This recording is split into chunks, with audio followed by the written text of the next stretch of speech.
Willow Pond.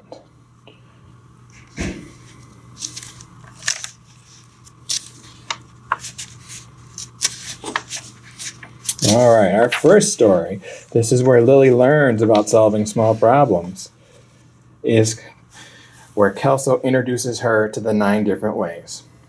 One day, a handsome green frog was perched comfortably on his favorite floating log at Willow Pond.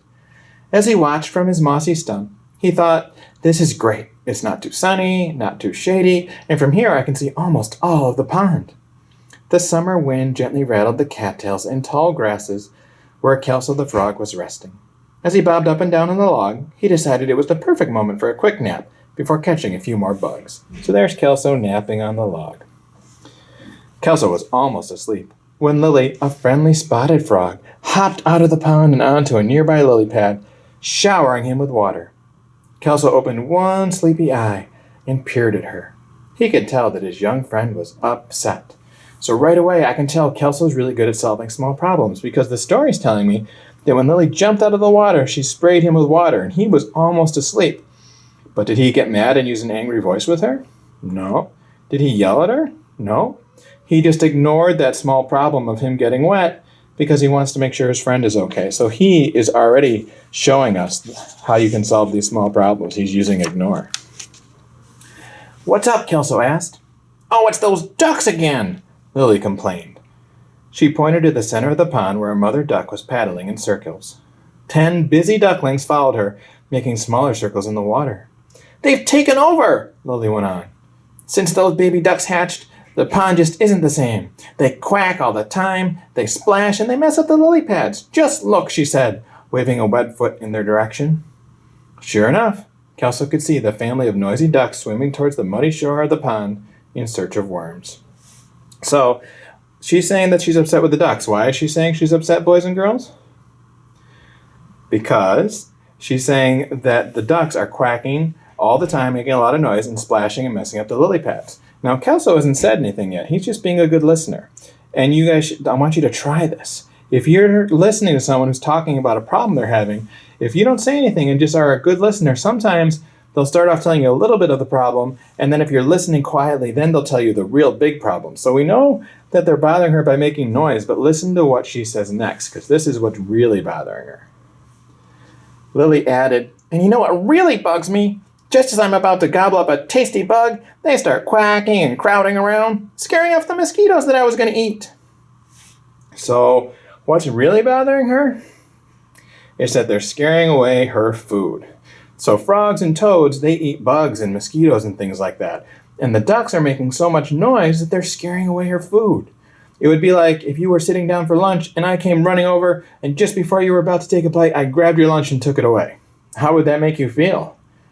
Probably pretty upset. So Lily is very upset that the ducks are making so much noise and they're scaring away her food. But is this a big problem or a small problem, boys and girls? Is anyone hurt? Nope. Anything broken? Nope. Anything scary going on? Nope. So this is a small problem. Now, Kelso was known for being a pretty cool frog, as frogs go, and he knew that Lily wanted some advice for handling the problem. With a croak, he asked, "Well, do you think that is a big problem that is scary or frightening?"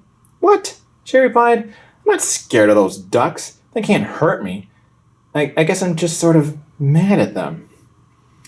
Lily thought for a moment and then quickly hopped a little closer and whispered in a soft croak, "Okay, I want you to help me scare them off. We could sneak up really close, jump out of the water, and frighten them away." Kelso peered at her and blinked.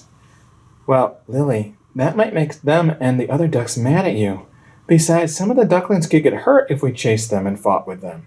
So is that a good way to solve a small problem, boys and girls?" No, definitely not. Lily squinted her eyes and thought, "Well, then let's tell all the other animals here at Willow Pond not to like them. We'll say the ducks are trying to take over and..." Is that a good way to solve a small problem, boys and girls? No, absolutely not. Kelso interrupted her. They're not really trying to take over, Lily. They're just sort of noisy. Besides, if we start rumors, the animals at the pond would get mad at each other, and then everyone would start to say mean things. He gave a deep, froggy laugh and said, "If you think about it, Lily, We probably bother the ducks when we croak at night and hop all over the pond. There must be something else you could do." Lily was silent, but Kelso knew she was thinking hard. Suddenly her eyes lit up and she exclaimed, "I've got it!" Hopping up and down with excitement, she asked Kelso, "Remember when you told me how to solve small problems, Kelso? You know, those 9 ways that you figured out how to fix things that bother you. I'll try one of those." And there's Lily remembering the things that you guys know about how to solve these small problems. So she's thinking about that. All right. And before Kelso could say another word, Lily jumped from her lily pad into the water. With a smile, he realized that Lily had found a way to solve her small problem with the ducks. And as he drifted happily to sleep on the gently bobbing log, Kelso wondered which choice she had decided to use. So think about it, boys and girls. If we go to this page, there is all of Kelso's choices that you guys have learned. So what would you do if you were Lily to solve that small problem with the ducks? Would you go to another game? Well, they're not playing games, so that probably wouldn't work. Would you talk it out? Yeah, you could talk out that problem with the ducks and say, "Excuse me, ducks, I don't know if you realize this, but you guys are making a lot of noise and scaring away all my food. Could you please go to a different part of the pond?" That might work.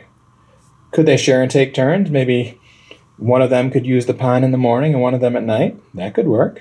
Yeah. Could you ignore it? Well, I love ignore. That's my favorite one. But ignoring is not going to make the duck stop making noise, I don't think. So that one's probably not going to work here. Could she walk away? Yeah, she could walk away. Maybe go to a different part of the pond. Maybe there's some bugs over there. Could she ask them to please stop? Absolutely. She could say, "Excuse me, ducks, could you please stop making so much noise? You're scaring away my food." As long as she uses that calm voice. Could she apologize? Well, she hasn't done anything wrong. She talked about doing some things that would have been a really bad idea, but she didn't do anything wrong, so Lily doesn't need to apologize. Maybe the ducks could, though. Could she make a deal and say, "Excuse me, ducks, could I have this part of the pond for half an hour, and then you could have this part of the pond for half an hour?" Yeah, that could work.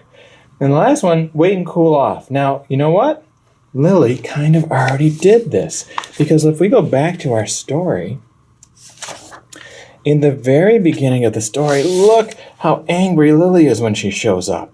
She is really angry. Now, she hasn't talked to the ducks yet, has she? No. So she's really angry. And then she starts talking to Kelso. So she's still upset, telling him about the problem, still feeling angry. Oh, now she's calming down a little bit as she talks to him. And then she starts feeling better. She's calmed down. And after she calms down, she goes swimming back off to try to solve the small problem. So Lily actually kind of used wait and cool off already. She was upset. She went away from the person, or in this case, the ducks, that were making her upset. And she talked it out with Kelso until she felt better. That is another way of using wait and cool off. So we could count to 10. You could take deep breaths, which I like. But if you're upset, you could also go somewhere else and talk to a friend or a grown-up that you trust. And when you're feeling calm, go back and solve that small problem. So there's those 9 different ways. And now Lily knows how to do this too. All right, boys and girls, I will talk to you later.